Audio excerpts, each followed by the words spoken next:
Vamos lá, aula de história, certo? Aula de história, a gente já viu muita coisa ontem. Deixa eu só carregar aqui. Pronto. A gente já viu muita coisa ontem aqui.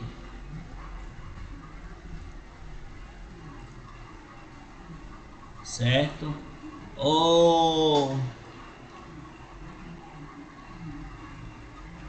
Miquel,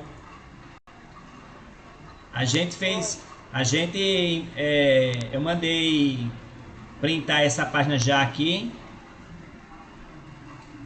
Mandou. Certo, então a gente já está no outro capítulo. Deixa eu lembrar que foi isso mesmo. A Revolução Francesa. A gente já teve aula hoje, não, né? Geografia. Teve não. Já teve? Já não. Geografia teve. E de história? Certo. A geografia foi quando? Agora foi? Foi mais cedo. Foi mais cedo. Ah, obrigado, Jader. Aí, olha, a Revolução Francesa. A gente começou a falar da Revolução Francesa na aula de ontem. E a gente vai avançar aqui no capítulo 2, viu? Capítulo 2 da Revolução Francesa. Eu disse a vocês que sempre teve conflito nessas regiões e aí vai ter o antigo regime e o novo regime, né? Então nós vamos ver que na Europa vai ter uma nova ordem social e política que lembrava a ordem medieval, né? Que foi conhecida como o antigo regime. E aí eu falei também sobre essa questão do descontentamento dos camponeses, das pessoas lá na França, e aí vai ter a Revolução Francesa. O lema da Revolução Francesa era liberdade, igualdade e fraternidade. A gente já printou essa parte aqui, Miquel?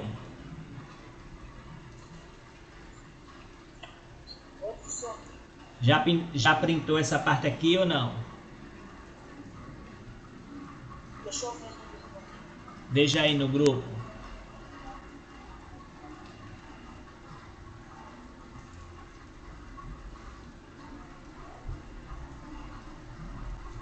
Já printou. Já, né? Aí então a gente printou essa e essa aqui. A gente já printou a Revolução Francesa, que com o terceiro estado se uniram para derrubar o antigo regime. Já, a gente falou isso aqui ontem, já. E aí as camadas sociais, a gente também já falou ontem sobre a camada social da França, certo? E vamos falar, eu acho que, deixa eu ver aqui, começou aqui. A situação da França no final do século XX. Deixa eu botar aqui para a gente vai começar a partir de agora, viu? Dessa parte aqui. Então, como era a situação da França no final do século XVIII?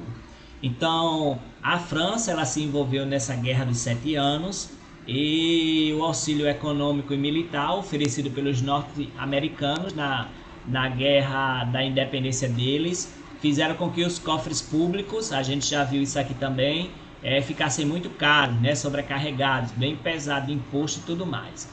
E acrescentando uma crise grave econômica no país. Aí essa situação se tornou ainda mais grave com a grande seca de 1785, que vai destruir boa parte da produção agrícola nacional e vai o que? Elevar o preço dos alimentos. Como eu disse aqui, né? Tem época que o tomate tá bem caro, tem época que a batata tá bem cara. Eu tô falando no contexto do Brasil.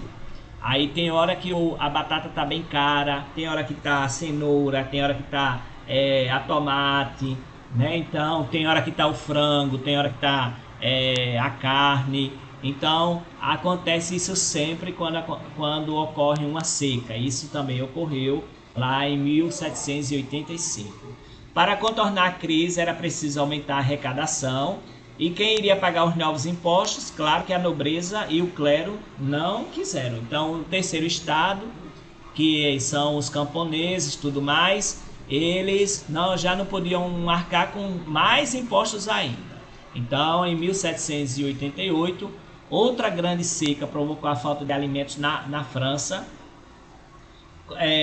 aumentando ainda mais a miséria e gerando um clima de desespero que fez crescer ainda mais o descontentamento diante do agravamento da crise econômica. Aí Luís XVI nomeou o prestigiado banqueiro, que eu já falei disso aqui, né? Que ele convocou, ele fez a convocação dos Estados Gerais no parlamento francês depois de 100 anos, viu? Ele não se reunia desde 1614. Então aqui está uma foto, né, os jogos do rei, enquanto o rei estava lá comendo bem bom, né, com a nobreza e o clero, aí o povo andava com fome. Então os jogos do rei, litografia colorida do século XVIII, de autoria desconhecida, representa o interior do Palácio de Versalhes, que é a sede da monarquia francesa. Observe os detalhes da decoração e das vestimentas. Boa parte desse luxo era mantida pelos impostos pagos pelo terceiro estado. Então, quando a gente vê que o político, o juiz, ele ganha muito melhor, é porque quem mantém eles lá somos nós, viu? Isso é em relação ao Brasil. Da mesma forma que os camponeses mantinham todo esse luxo aí da nobreza e do clero, viu? Aí a gente viu aqui, ó, os Estados Gerais. Oi?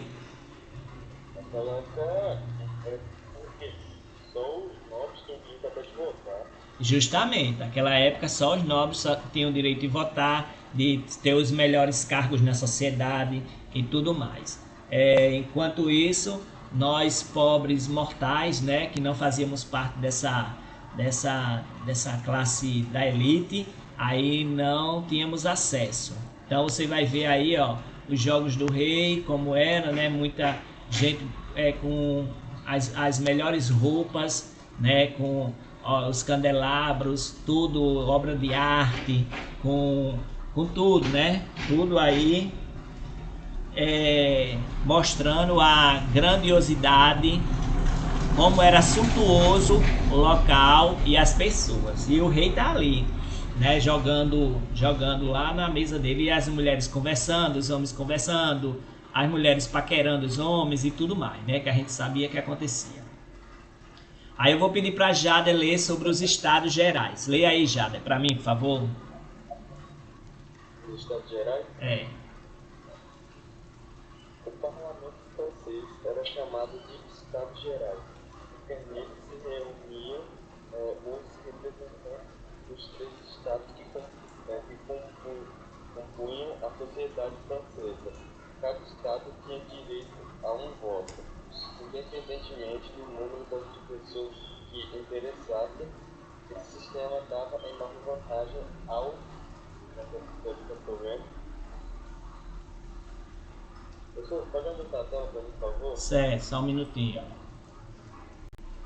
Melhorou? Melhorou. Ao clero e à nobreza. Ao clero e à nobreza, que com os objetivos comuns votavam sempre juntos, garantindo a manutenção de seus privilégios. A organização Espacial. Posso ver? É. Espacial dos Estados Gerais também reproduz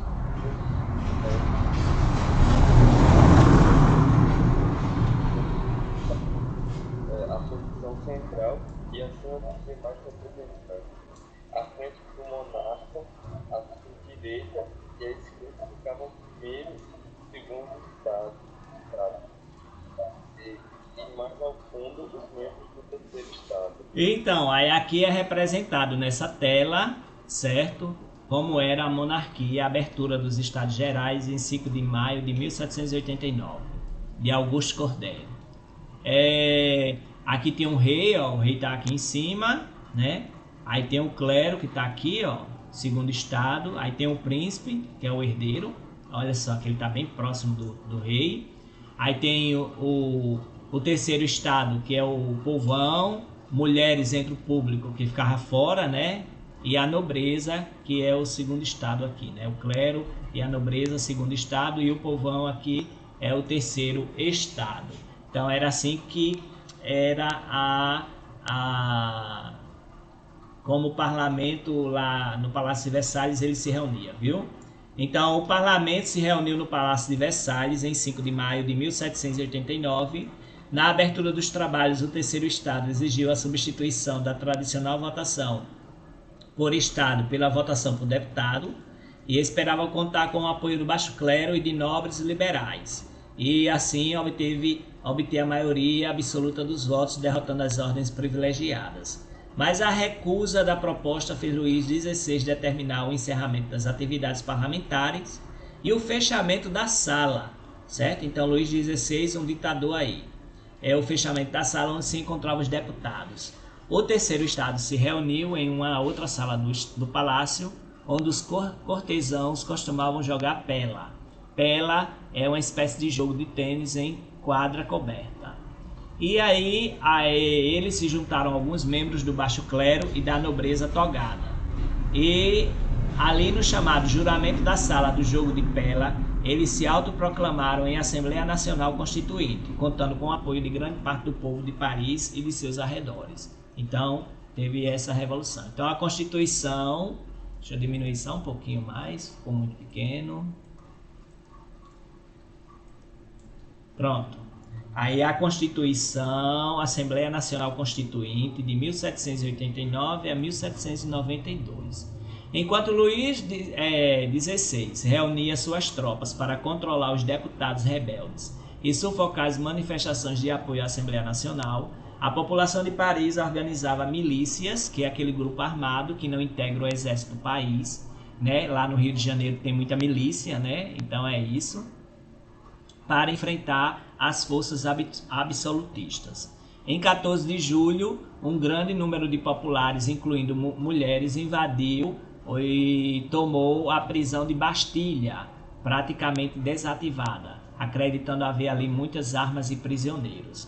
Para garantir o poder da Assembleia Nacional Constituinte, então a gente vai ver, né, a tomada da Bastilha, né, pelo povo, né, e ali não tinha muita arma nem prisioneiro. Para garantir o poder da Assembleia Constituinte, os deputados rebeldes reuniram as milícias populares num exército revolucionário chamado Guarda Nacional. Então, a Guarda Nacional era o exército das milícias, certo? Em agosto de 1789, aprovavam ainda as seguintes medidas: o fim dos privilégios feudais, a declaração dos direitos do homem e do cidadão, que é muito importante, né? Que hoje é a Declaração Universal dos Direitos Humanos, né? Documento que estabelece a igualdade de todos os franceses perante a lei, o direito à liberdade e à defesa da propriedade. Em outubro de 1789, temendo que o rei se recusasse a se submeter às novas leis, uma multidão marchou até Versalhes, destacando-se um numeroso grupo de mulheres. Pressionado, o rei Luís XVI foi obrigado a se mudar para o Palácio das Tulheiras, em Paris, mais próximo dos revoltosos, que julgavam assim poder controlá-lo. A Assembleia Nacional acompanhou o rei, instalando-se em Paris. Então, aqui embaixo tem o Palácio para Versalhes, para Versalhes, gravura francesa colorizada do século XVIII, representando a marcha das mulheres para Versalhes. Então, as mulheres se reuniram lá em 5 de outubro de 1789 e milhares de populares exigiam a transferência do rei de Versalhes nas cercanias de Paris para o Palácio das Tulherias, ok? Então nós temos aí, certo? Essas partes. Aqui nós vamos ver, certo?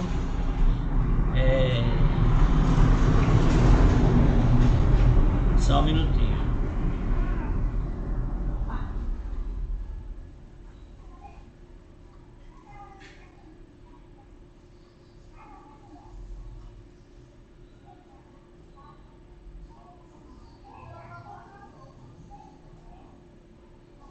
Deixa eu ver quem é que tá aqui nessa aula. Aí vamos lá, 7º ano.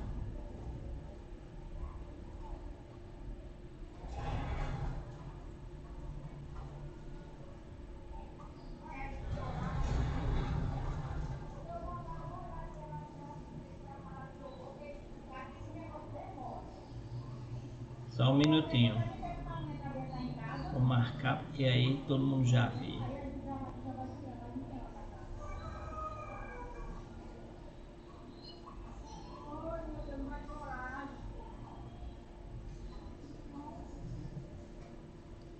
Eu já tava.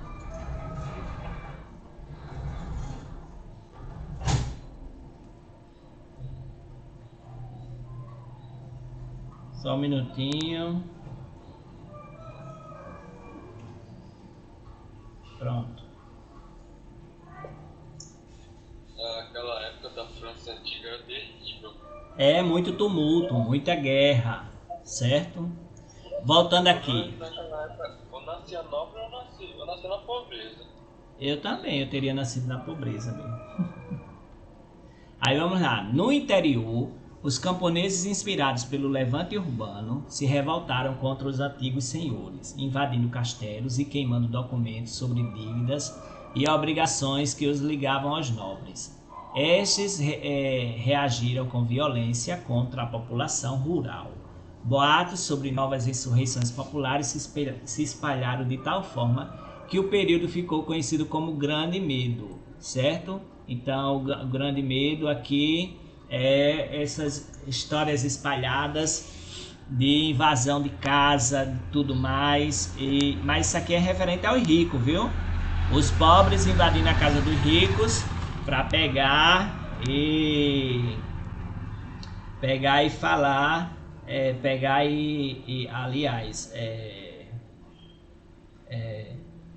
e queimar os papéis das dívidas, né? Porque naquela época as pessoas tinham essa questão de tudo que a pessoa devia anotava ou no caderninho ou num documento, né? Então nós temos aí, viu?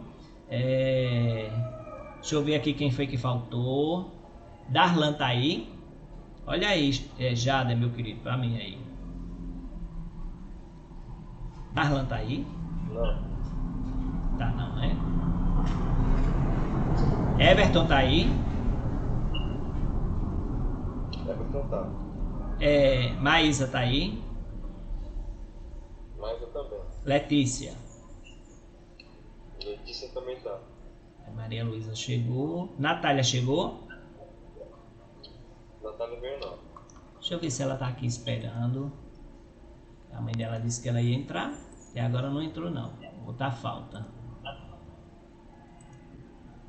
Natália.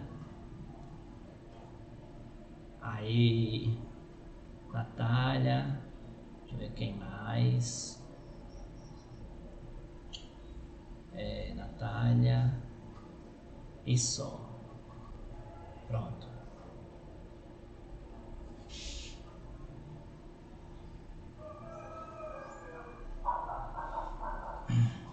Aí, então tem esse grande medo, né, que saiu aí, né, se espalhando pela boca do povo e criou esse medo, viu?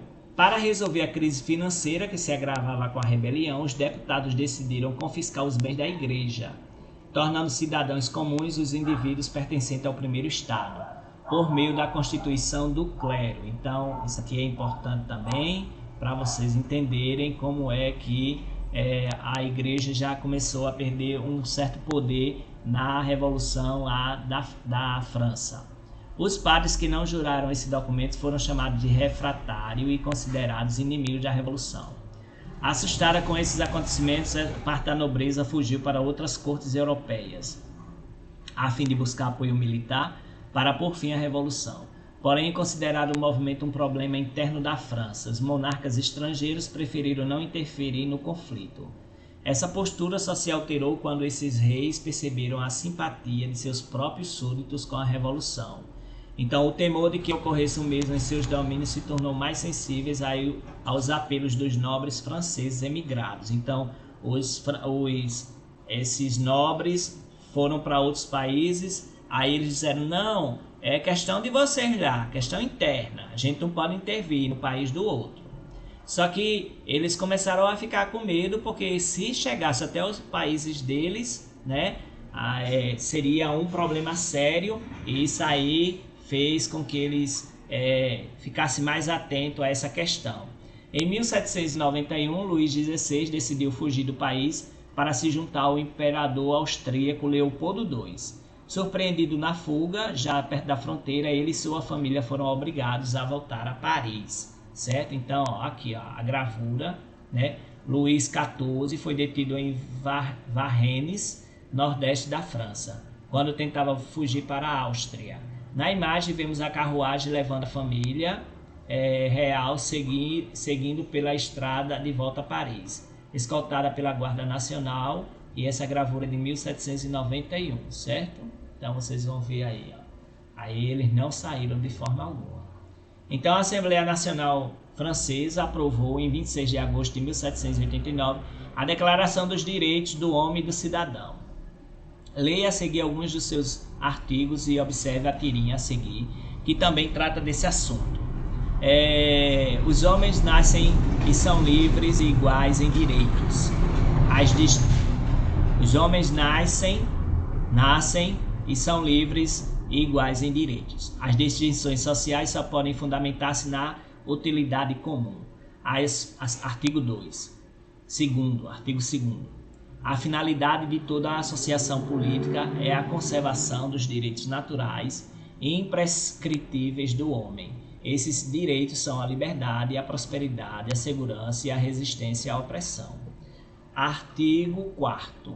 A liberdade consiste em poder fazer tudo aquilo que não prejudica o próximo. Assim, o exercício dos direitos naturais de cada homem não tem por limite senão aqueles que asseguram aos outros membros da sociedade o gozo dos mesmos direitos. Esses limites apenas podem ser determinados pela lei. Artigo 6º. A lei é a expressão da vontade geral. Ela deve ser a mesma para todos, seja para proteger, seja para punir. Todos os cidadãos são iguais a seus olhos e igualmente admissíveis a todas as dignidades, lugares e empregos públicos, segundo a sua capacidade e sem outra distinção que não seja a das suas virtudes e dos seus talentos. Então aqui, ó,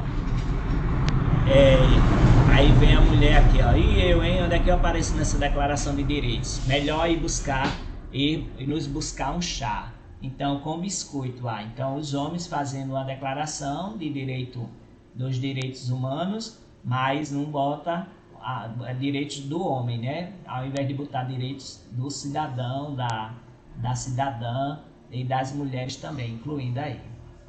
Então, a revolução... Oi? Praticamente humilhando a mulher. Com certeza, porque tirava a mulher, né? Quando bota assim, Declaração dos Direitos do Homem...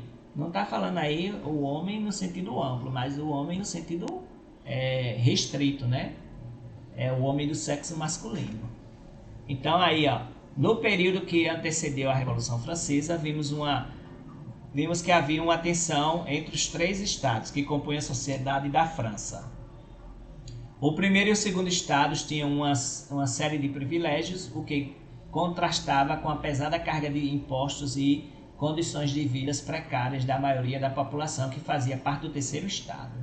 No dia 14 de julho de 1789, a Bastilha, prisão que simbolizava o poder da monarquia, em Paris... Sim, deixa eu ver aqui. Tu printasse isso aqui, ô Miquel? Não fui eu que printei não, foi o Rafael. Rafael, tu printasse? Certo. Aí aqui, ó, então a Bastilha era uma prisão que representava o poder da monarquia em Paris, pois para lá eram levados os opositores do rei. Foi cercada pelo povo, né? Esse foi considerado o início da Revolução Francesa, essa queda da Bastilha. Mas as pessoas que participaram da tomada da Bastilha não tinham ideia do impacto que esse episódio causaria à história. Elas invadiram a Bastilha em busca de munição, temendo uma reação do rei pela formação da Assembleia Constituinte após a dissolução da reunião dos Estados Gerais. Então aqui, ó, nós temos aqui a Bastilha, ela tinha 30 metros de muro, né? Tá vendo aí, ó? E aqui o povo, ó, o povo aqui, ó, a bandeira da França, o povo pegando e tentando entrar. Olha quantos metros de altura tinha a muralha da Bastilha. Em 12 de julho de 1789, o diretor das Finanças Real é demitido. Deixa eu botar aqui para ver se aumenta melhor. Em reação, 50 mil homens roubam armas pela cidade. Em 14 de julho, marceneiros, sapateiros e alfaiates vão à Bastilha em busca de munição. Às 10h30, começam a negociar com o diretor, o Marquês de Launay, que convida os líderes para almoçar. Então, feita de pedra, a Bastilha tinha 8 torres e paredes de 2,75 metros de espessura. Era 2 metros de espessura, daquelas pedras bem grandes, viu? Para entrar era preciso vencer 2 pontes levadiças, pois ao redor da edificação havia um fosso de 25 metros de largura, por onde passava a água do rio Sena. E aí, ao longo do dia, o povo começa a se agitar, alguns mais exaltados cortam a golpes de machado as correntes das portas exteriores. Ninguém sabe de onde vem o primeiro tiro, mas ele é o estopim de um conflito armado entre a população e os soldados da fortaleza, certo? Então, aqui, ó. Aí, por ano, a fortaleza recebia, em média, 40 presos. No dia da tomada, havia 7. Um nobre, 2 loucos e 4 falsários. Também estavam lá 82 suboficiais. O diretor do local, o Marquês de Launay, e 32 guardas suíços. Para a defesa, eles contavam com 15 canhões e 12 fuzis. Para lá iam também pessoas a mando do rei, sem julgamento nem sentença. O tratamento aos presos era imprevisível. Existem relatos de calabouços onde só se ficava em pé, mas também de celas com camas e cadeiras. Aí aqui era a Bastilha. 5 meses após a tomada histórica, a Bastilha deixou de existir. Um empreiteiro chamado Palloy contratou 100 operários para a demolição. Suas pedras viraram souvenir. A partir de 1880, o 14 de julho passou a ser comemorado como feriado nacional. Hoje em Paris, placas indicam onde ficava a Bastilha, que agora é o nome de um bairro da cidade. Tá vendo? 17 horas o diretor se rende e a segunda ponte levadiça é baixada. Liderado por 800 manifestantes, o povo invade a Bastilha, pega a munição e liberta os prisioneiros. No total morreram 100 populares e um guarda, né? Então aqui, ó, Bastilha. Souvenir quer dizer lembranças características daquele lugar, viu? Então a monarquia constitucional, para a gente finalizar aqui, daqui a pouquinho a gente está finalizando. Deixa eu só botar aqui.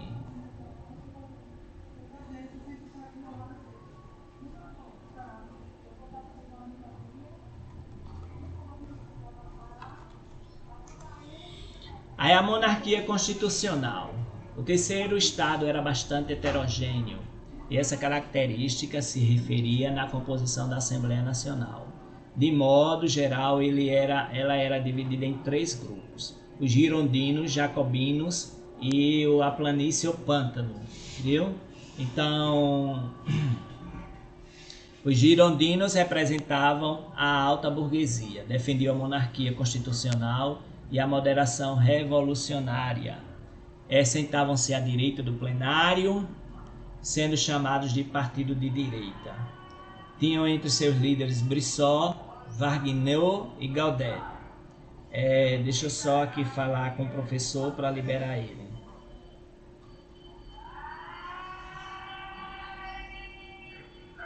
Sétimo ano.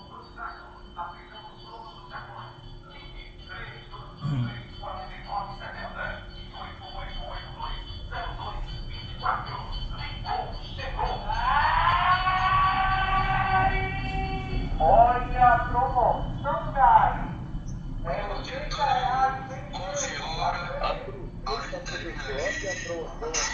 Só um minuto. Na próxima semana, na terça-feira. Obrigado, professor Gaudêncio. Oi. Não sai agora não pra o negócio aí. Certo, deixa eu só dar uma pausinha aqui, só um minutinho.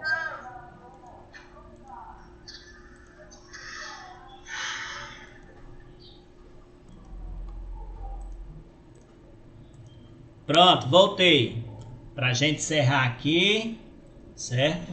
Pra gente encerrar e a gente vai ver isso aqui. Então, olha, os girondinos, a gente só vai até aqui, a monarquia constitucional, né? Os girondinos, eles representavam a alta burguesia. Os jacobinos representavam os sans-culottes e a pequena burguesia. E a planície ou pântano era o grupo composto de membros da alta burguesia, certo? Oscilava entre o radicalismo e a moderação. Ele era o partido de centro. E os jacobinos era o partido de esquerda, viu? E o de direita eram os girondinos. Então a gente vai parar aqui porque tira aí o print, Rafael. Bota lá no grupo para a gente encerrar a aula. Quando for 11h35 teremos aula de português, viu? Tá certo. 11h35 é aula de português. Encerramos. Até já. Pode sair.